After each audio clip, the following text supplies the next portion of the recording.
Sleepers Podcast, Monday, May 19th. I am pleased to be joined by the one and only Brian Ralph on this fine Monday afternoon. Ralph, how are you, my friend? I'm good. Camera adjustment's a little awkward there, but we're doing good. We're doing great. How are you? My favorite things about recording with Ralph is that you get to see the full Ralph household if you work with him for like 2 hours. Like we're in like the third room of 10 videos today. I kind of want to see your basement. We do not have a basement. Poor. Perhaps. That was out of pocket. I gotta be honest. I'm sorry. Honestly, I feel like from what I've seen, not to like go full bougie on you, but I know you live in Carolina. Like, Yep. I feel like you have granite countertops in the kitchen. You would be correct. Yeah, Ralph, let him know. But I also don't think I've seen countertops anywhere in North Carolina that are not granite. Like, you have a foyer, don't you? No, not really.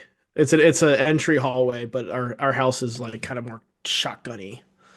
And I mean, you just described a foyer. Ralph's had a foyer. You're not going to get that by me, my friend. All right. Well, for those of you wondering where's Cart, I don't know if we've addressed this publicly much, but we kind of have a new schedule for recording stuff. I know someone's noticed because in our YouTube comments, when I have my off day, there's this one account that just roasts me the whole time. Like, see, Greg took another vacation. No, right now, Cart and I are both scheduled to have one day off a week, largely so that we can get Brian Ralph and Riley Davis and Dion all involved a little bit more on a regular basis in the offseason. So these days may fluctuate from time to time, but I think on a consistent basis, Ralph is going to be recording on a lot of Fridays with us, which means Friday shorts and Monday full episodes. So, Ralph, you may have to become the face of Mondays on this channel. Are you okay with that responsibility? I hope I boost everybody's Mondays and give you something of a smile as you trudge into the work week. Yes. One of the most important parts of being the Monday recording is pretending that you know how your weekend went already. So let's give this a try for the first time in channel history Yep. with Brian Ralph. Ralph, it's Monday. How was your weekend? My weekend was spectacular. We went to Columbia, South Carolina, to see a South Carolina baseball game with my sister and her husband and my nephew, along with my brother. We're doing a little like kids trip. Me and my siblings all going to Columbia to hang out, and it was a spectacular time. Drank too much. Actually, that's a given, I feel like, from my once a year Final Four interactions with you. Okay, wait. Follow-up questions. Is South Carolina baseball good? No. Ugh. Good, but nowhere near as good as we were expected to be. I'm not a huge baseball guy, let alone college baseball guy, but it's going to be a lot of fun. It was a lot of fun. There you go. It was a lot of fun. We had a great time. Yeah, see, you did good. You did well. Uncle Ralph for a second. I've never envisioned you as an uncle until hearing you name drop your nephew. But now Oh, I'm starting to realize I think you would basically be the world's ideal uncle. I cracked a code to the Uncle game. So this is going to be just some tips that I have discovered. You want to make your name that you were called as easy to say as possible, right? Because right now my nephew, right around two, right around two. The words are coming, but he's not flowing yet, right?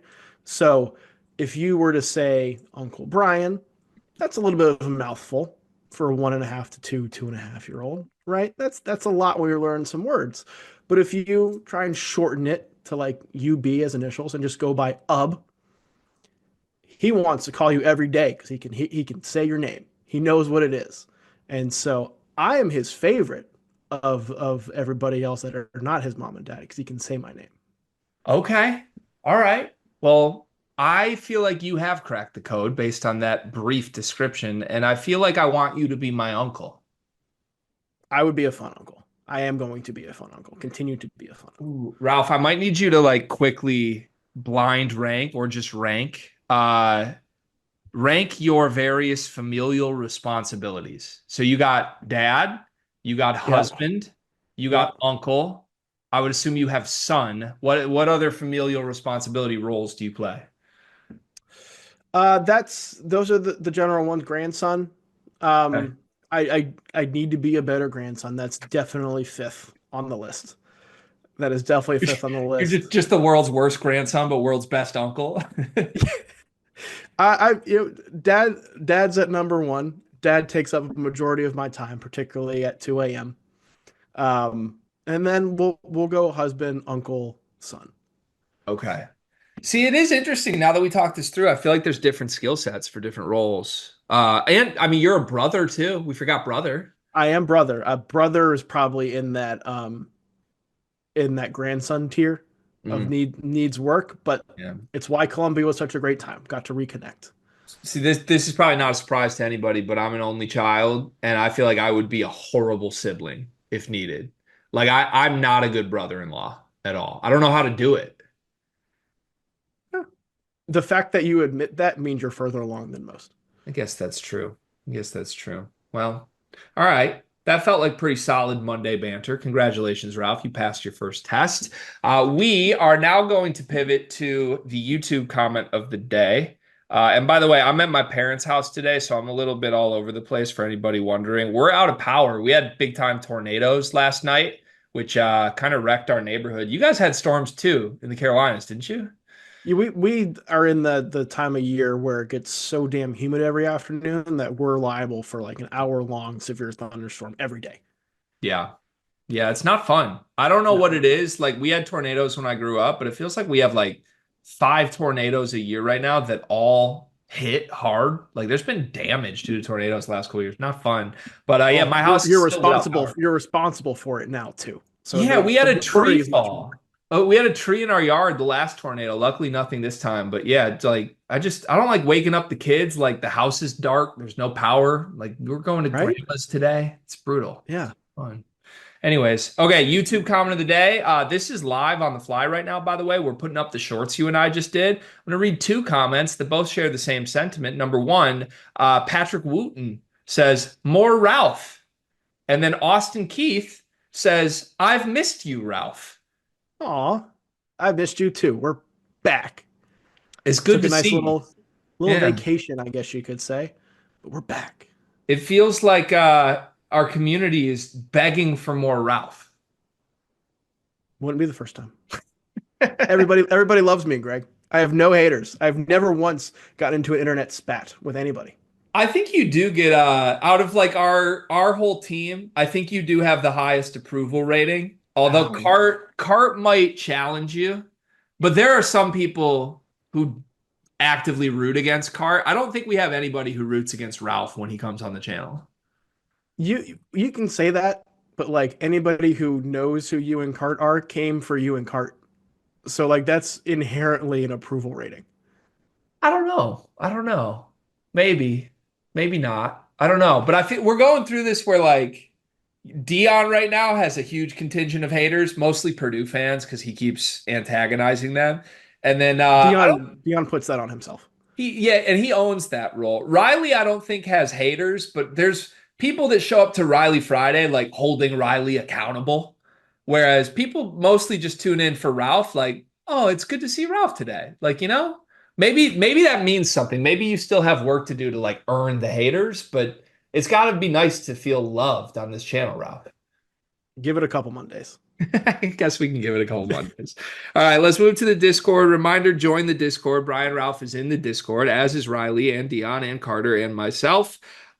Discord is the number one way to support us. We are going through some off-season cycles right now, which you'll probably notice if you're a regular watcher of the channel. We are in between presenting sponsors. And that means that if you are looking to financially support the show, the only way to do so is to join the Discord. The money that each Discord sign up generates directly goes to Carter, myself, our producer, who we pay full time, and then being able to put a little bit in Ralph and Riley and Dion's pockets to make this worth their time.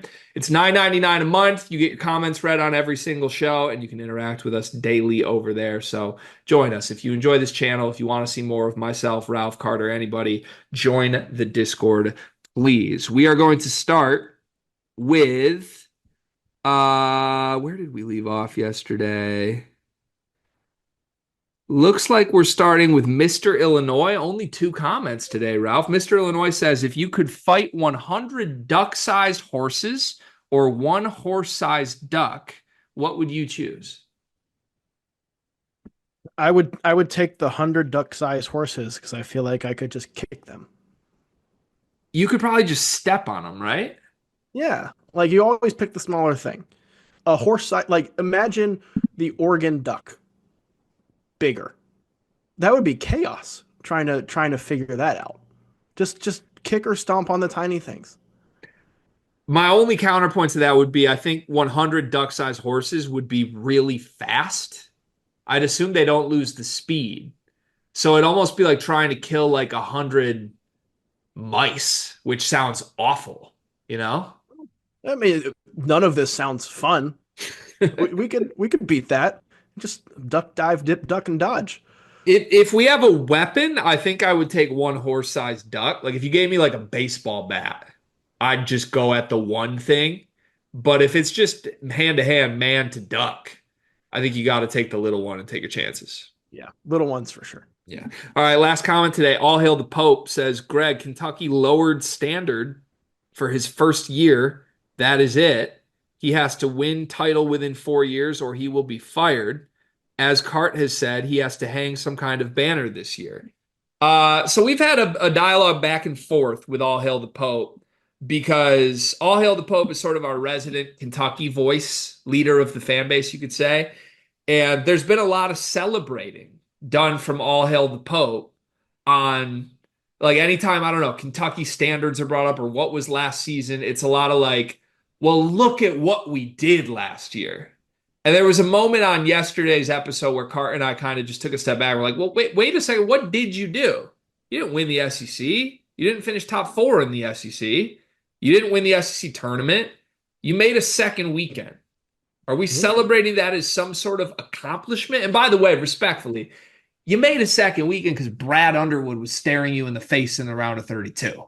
Okay, let's not act like that wasn't a little bit of a favorable, we can get there. Somebody had to get there between Brad Underwood and Mark Pope. Mark Pope got there. Ralph, you've been the biggest Mark Pope vocal supporter that I know since pre his hire. What is the standard at Kentucky right now? The standard right now goes back to what the standard has been, where it is SEC championships, Final Fours, national championships. You and I had the same conversation last year because I was trying to tell you that they just had to win a tournament game because Calipari had not done that in God knows how long. They just had to do that this year, and it was Kentucky's changing their standards, and they're not. All hail the Pope is right. It goes back to what Kentucky is, but Mark Pope did not have a roster at one point next season. Was taking over after Calipari did not make a second weekend for 5 straight NCAA tournaments. They needed some sort of positive momentum. They didn't need to take a huge step back. They needed to at least maintain where they were at. There were questions about his ability to recruit. He's proven that. Needed his ability to like construct a roster and meet the Kentucky just level of play what we're used to seeing. Did that. Even battled through injuries with that. We saw player development. We saw him beat more top 10 teams than anybody else in the country last season. We saw them get to a second weekend. We had the NCAA tournament success that had not been there during the last part of Calipari's tenure. He checked all of the boxes he needed to check last year. They are starter level boxes. They are not Kentucky traditional level boxes. They're starter level boxes. But he checked all of those off in ways that at the end of the season, Mark Pope was talked about much differently on this channel than he was at this time in 2024. That's a positive. Now, he's got to continue building on that to get Kentucky back to where Kentucky needs to be. Fan base will turn, and I will turn as that if that does not become the case. But you can't deny that it was more successful or as successful as you realistically thought it could be. So the standard is championships and Final Fours. Yes. So then year one was a failure. The standards moving forward are that.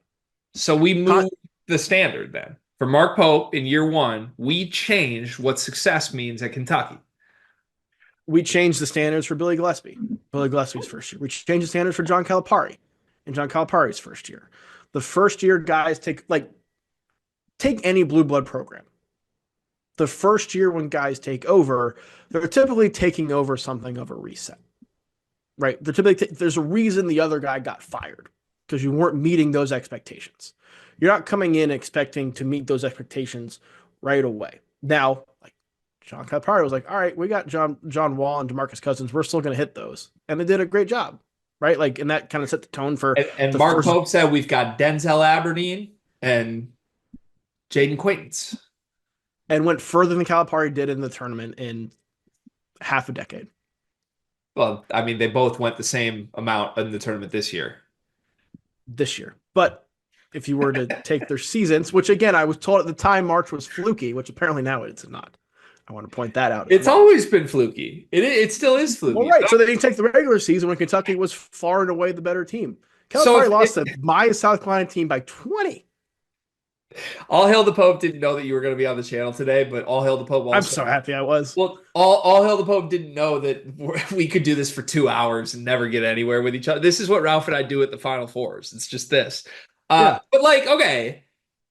So, okay, say Mark Pope does exactly what he did in year one for the next 3 years. No changes. You finish, what'd they finish in the SEC, like fourth or fifth? More probably lower than that, right? It was top four. It was top four, right? Because they got the double bye in the SEC tournament. Was that a tiebreaker? Maybe. I'm trying because There were like 3 1 seeds. It was Florida, Auburn, Tennessee, Alabama. Oh, that's right. They were six. They were six. Yeah, they finished alone solo 6 behind Texas A&M too.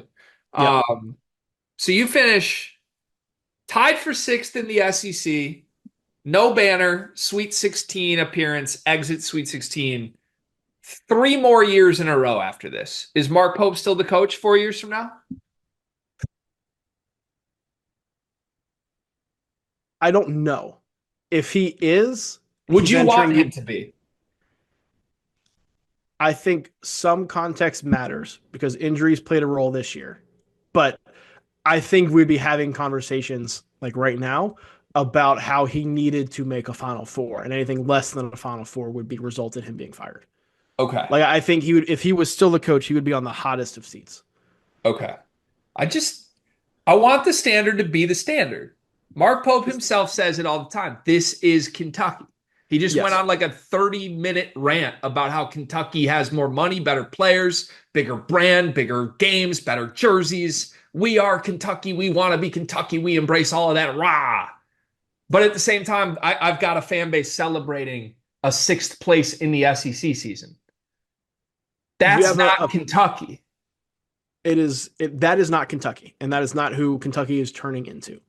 You have a fan base who is celebrating that they are, I think they were sick of the Calipari train ride. You did better than him during the regular season. You went as far as him in the postseason.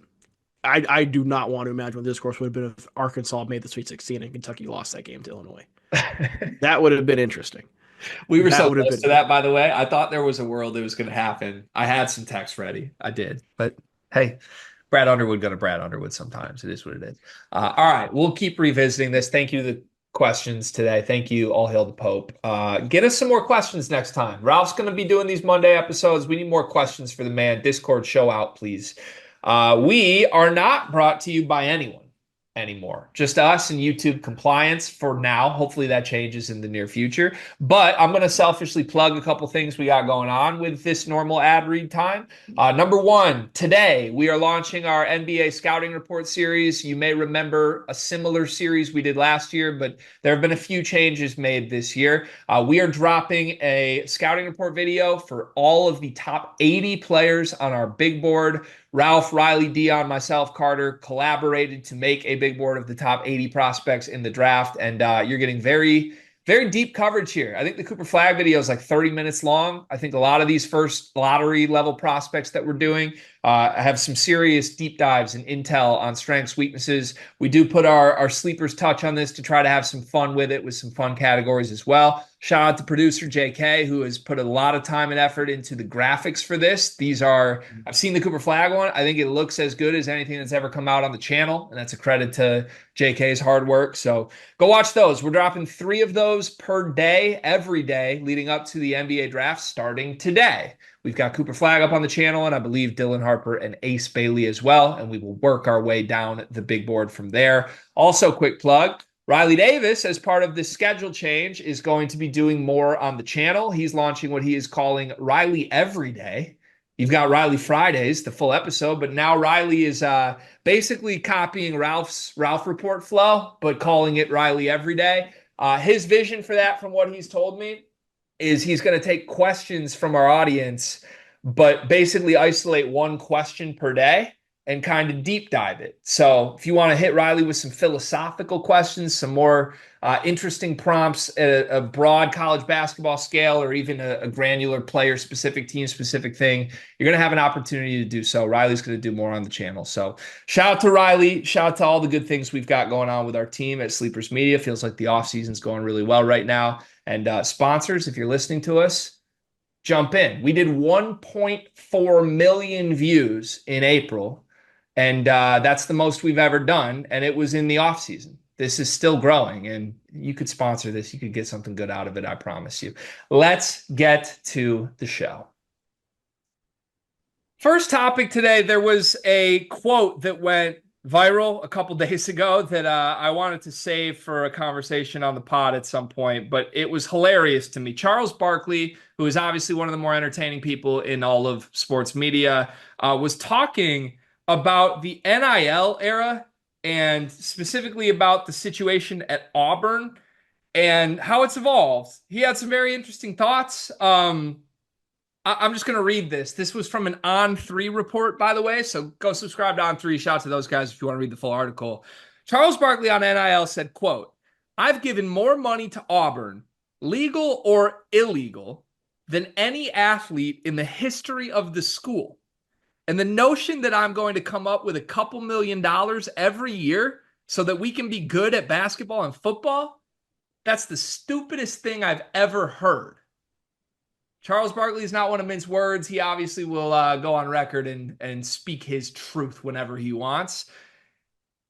More illegal money than anyone, but I'm drawing the line. No more for Auburn. Ralph, how do you interpret this? Is he serious about this? Yeah, 100%. I love the illegal portion too, because SEC has found ways, and other major programs have found ways to pay players forever. Big Ten in that mix as well. They're not saints and everything here.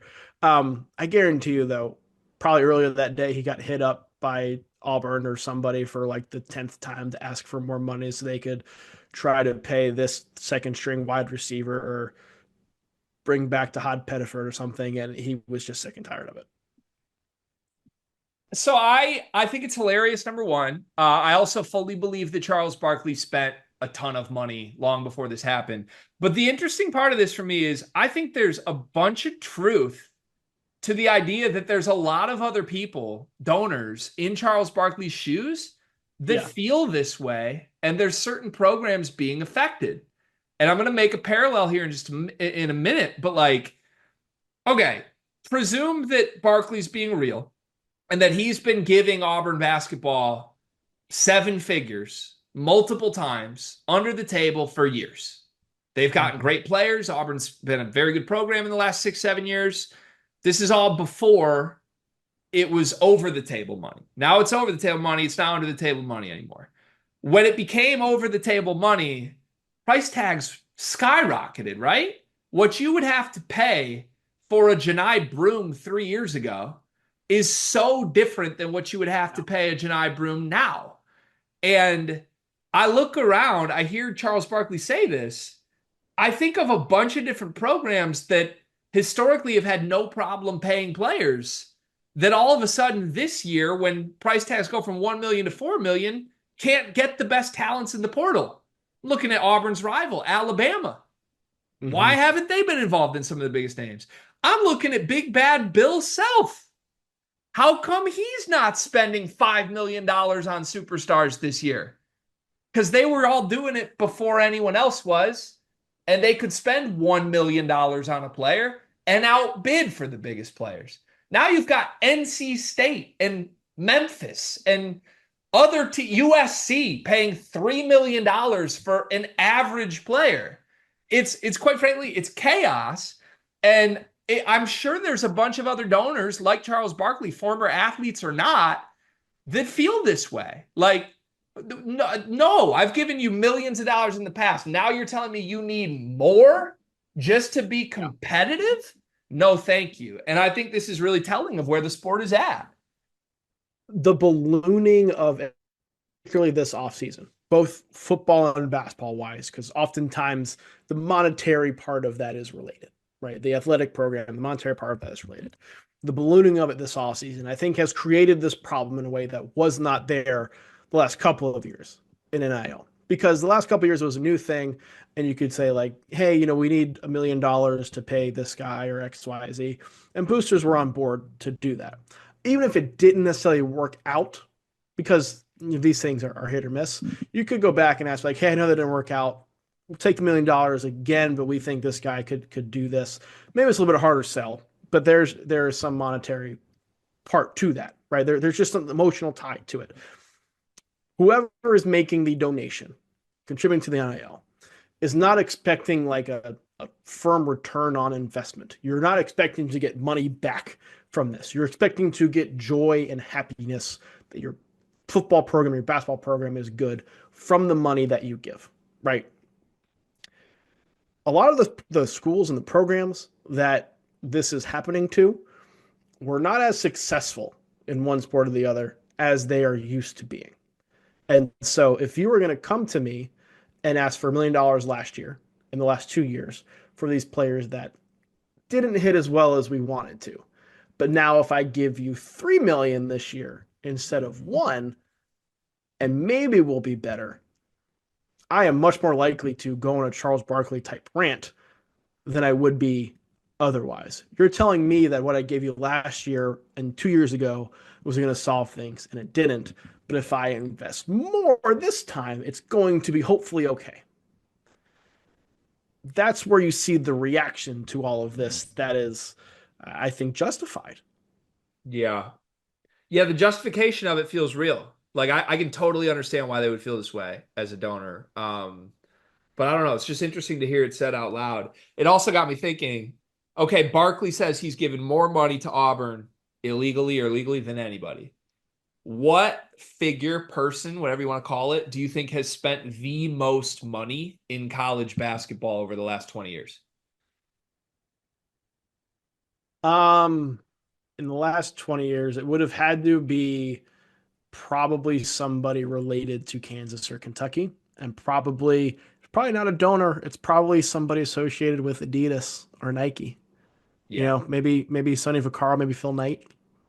Yeah. I'm gonna say we definitely know like I mean, Nike directly has had huge bags for certain spots. So yeah. Yeah, It's gotta be somebody's gotta care about college enough too, right? Because there are a lot of right. alums that are rich that are just like, yeah, I don't it's cool if they're good, but whatever. Like Yeah, Chuck really, really does care about Auburn. Clearly. That's why he right. would give some money. So I don't know. I enjoy him saying this. It's another data point towards my wish. I want all of this to be out in the open. If a school gets a donation, I want to know how much and who it came from, when it happens. Let's get tipped in breaking news. Like breaking, Draymond Green just gave Michigan State $15 million. Be great. Yeah, And then when yeah. Tom Izzo doesn't spend it, we can yell at him.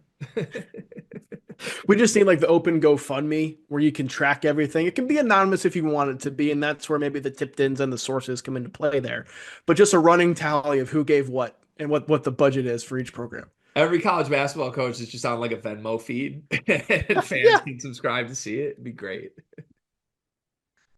Let's look ahead to the NBA draft. And now that the lottery slots have been filled. Let's come up with a couple trade ideas. So I asked you to bring two NBA draft trade ideas in the lottery teams that you think would make Mhm. sense. We know there's superstars that are on the block right now, and we know there's a lot of teams interested in moving and trying to upgrade. Where do you want to start? What's your number one trade idea?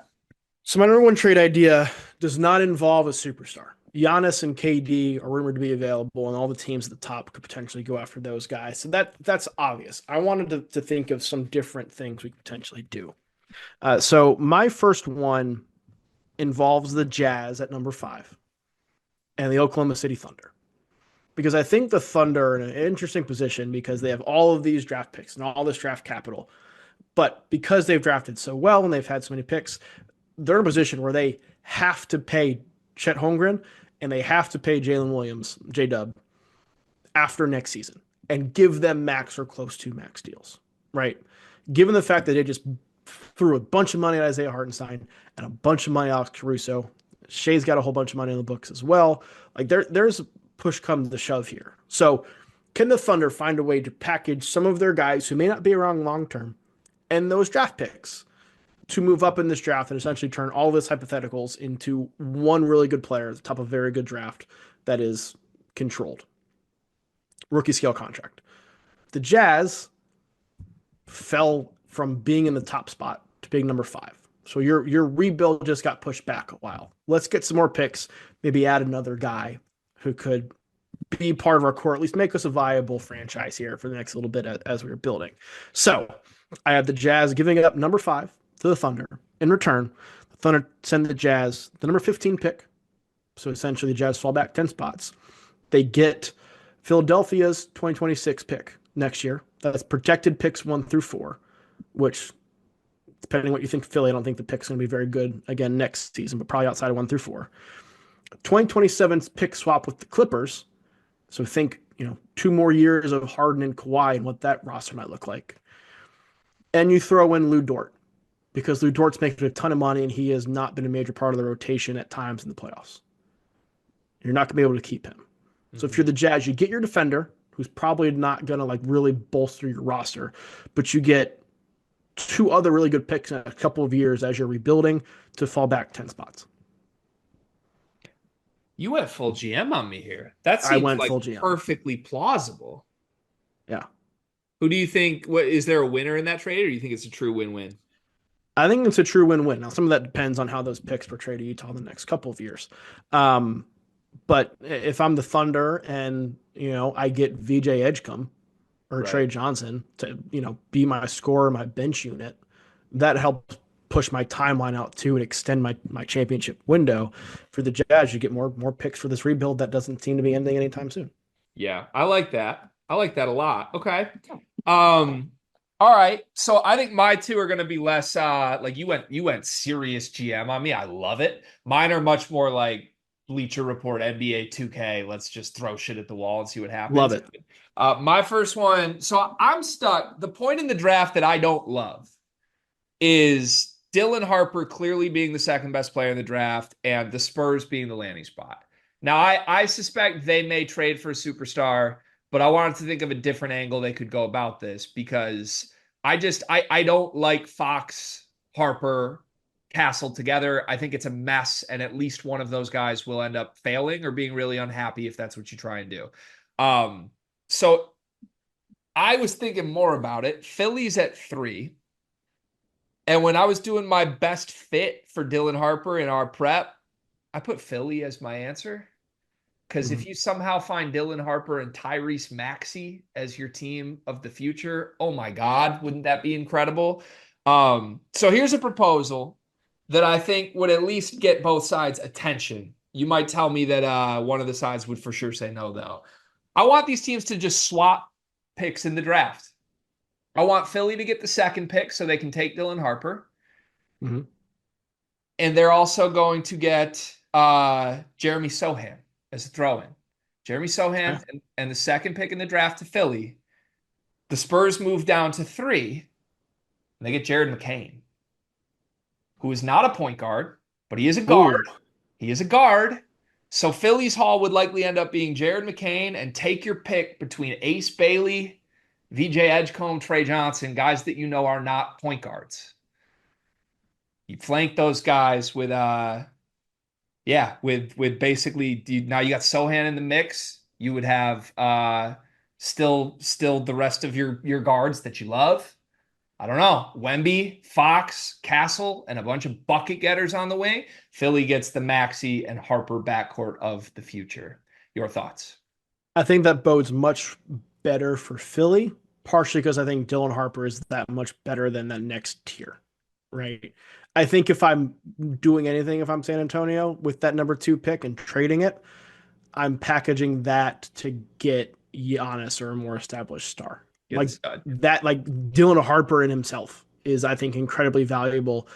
And if you hold him in that high regard, maybe you trade Fox Yeah. because then you still have, Wemby is 21, Castle's 20, be adding 19 Dylan Harper. Then you have all your guys on the same timeline as opposed to Evan Fox, who is a little bit older. I think you need some of that, but San Antonio is really intriguing this draft with what they can do. Yeah. 100%. All right. You got a second one for me? I do a second one. It also involves the Spurs, but it involves the Spurs' second pick, not the second overall pick, the number 14 pick, the last pick in the lottery. Because all indications are the Spurs are going to take Dylan Harper, or if they don't take him, they're using it to have a bigger trade, uh, probably a superstar involved in that. But who are you getting at 14 that's going to contribute to your championship window the next year or two? Mm. It's probably not going to be somebody who's ready to do that unless you convince yourself that Cedric Coward is that guy. Or maybe Colin Murray Boyles and his defense falls to you there and you're totally sold on what CMB can do for you. Brooklyn has 4 first round picks. Brooklyn also just needs talent everywhere, right? So what if the Spurs trade 14 to the Nets for number 26, number 28, 2 late firsts? If you're San Antonio, you feel more comfortable taking swings on upside, and Cam Johnson for the 14 pick. You get a shooter, you get a spacer, you get 2 more picks, you move back 14 spots, but you get somebody who's going to, I think, help your championship window in the next couple of years more so than whoever that pick at 14 is. I like that angle as well. Okay. Again, do you think one side wins out? I think Brooklyn probably wins out more, honestly, by getting up to 14 with those two. It kind of depends the value the Spurs put on Cam Johnson, which I think if you made this trade 2 years ago with Cam Johnson, that's a huge win. Yeah. Okay. I I think I like that. I think I like that a lot. Um, all right, I'm working through my second one on the fly right now, and I'm gonna warn everybody, this is just getting way too cute. Way too cute. So I'm debating if I want to, should I throw a big fish in, Ralph? What do you think? Yes or no? Throw a big fish in. Throw a big fish in. Oh, I'm nervous on if I should do this or not. Oh, I'm nervous on if I should do this or not. Do it. I think I might be giving up way too much, but I'm gonna try something here. The last time the Mavericks made draft day headlines, what happened? Oh no. They Oh made a no. blockbuster crazy trade with the Atlanta Hawks, right? Yep. The Hawks sit at 13. They're in purgatory right now, but they've got some pieces, some young pieces. The Mavs sit at 1 with Cooper Flag in their hands. Would any of us be that surprised if Nico Harrison did something a little bit unorthodox, a little bit stupid? Here's my proposal, and this could happen with or without the big fish.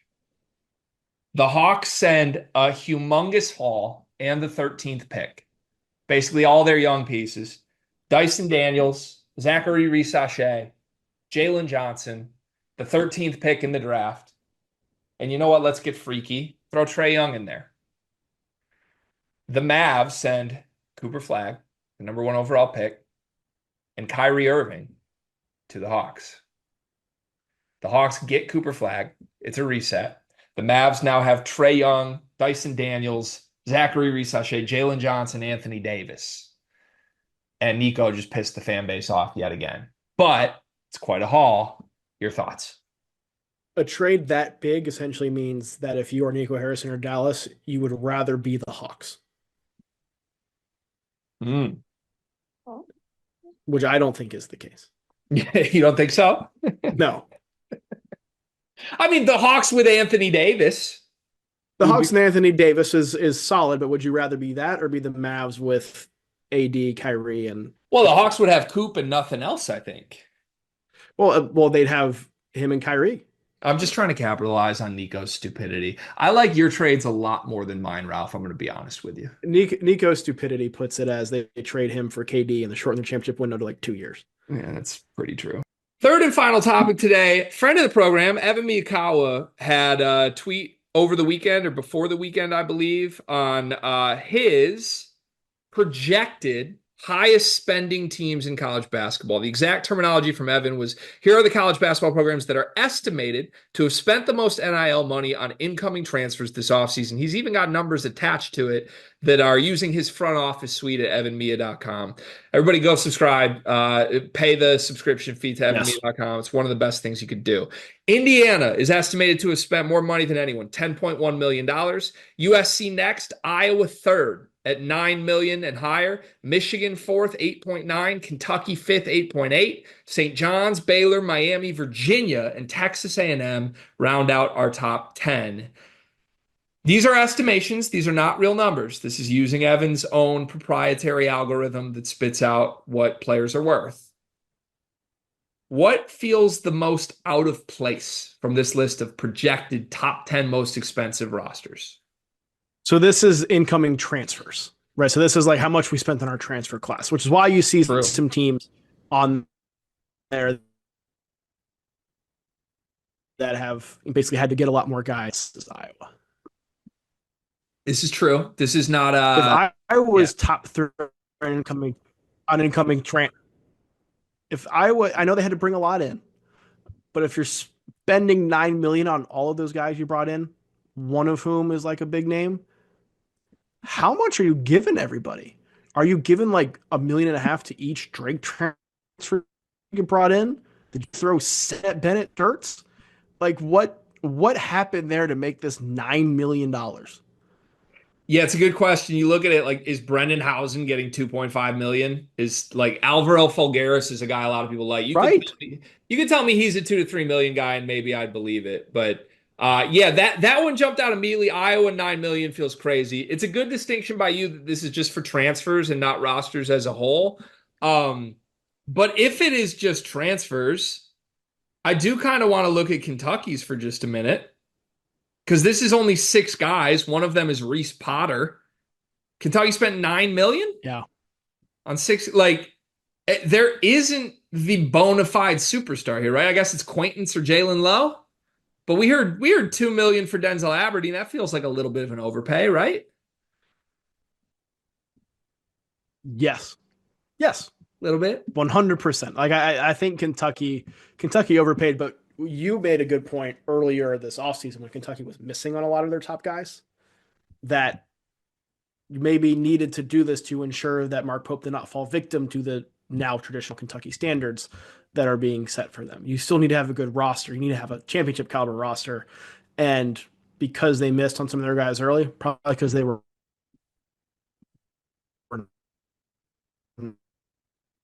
not the top offer, I think they felt like they had to make sure they were the top offer. Yeah, I think that's totally fair and a good read. Indiana as the highest spending incoming transfer program. Do you think that that's real? Yes. Darren DeVries deep in his pockets? I think Indiana's deep in their pockets. They had to retool like the whole roster. Yeah, there were a lot of open spots. That's true. All right. Shout out to EvanMiya. Everybody go subscribe to evanmiya.com. Take advantage of his front office suite. One big thing presented by us. What do you got today, Ralph? My biggest NBA draft criteria, and I want everybody to remember this. We're getting very into the nitty gritty with NBA draft stuff. For who can do this? You hear all these made up terms on NBA draft Twitter of what players can and cannot do. Good basketball players tend to continue to be a good pick in the NBA draft process is production and how good you are. Look Yeah. at the look at who's still playing in the NBA right now in the playoffs, but got into the league, carved out a role, and guess what? Are still really good basketball players. Yep. Yep. 100%. I think that gets lost in the process. I'm 100% with you. It's why I like a couple of the vets that were all Americans in college that people are sleeping on in the draft. It's a little crazy to me. My one big thing today, I would just like to put my golf league on notice because 3 weeks ago I told you we had complimentary Miller Lights. And it was the first time as a new Ooh. member of this golf course that I was like, oh, I get what I'm paying for finally. I'd been out a couple early morning rounds. There's no cart girl. Bar's not even open. I'm like, what am I paying for at this club? Well, then I get to Golf League Tuesdays and the first day, complimentary Miller Lights. I'm like, this is totally worth it. I feel a part of the family. You know what? Let me sit and have some Miller Lights. I'll even order some appetizers. Guess what? Come to find out this week, they only did that for the first week of Golf League. There's no complimentary Miller Lights anymore. This was all deceitful. It was all a mirage. And I am once again asking, what am I paying my dues for? I cannot even get a Miller Lite before a 12 p.m. round, let alone a complimentary Miller Lite. So you know what? Home course, I take back my compliments in this golf league. You got to show me again. I need some service. I'm disgruntled. That's the show. We'll see you tomorrow.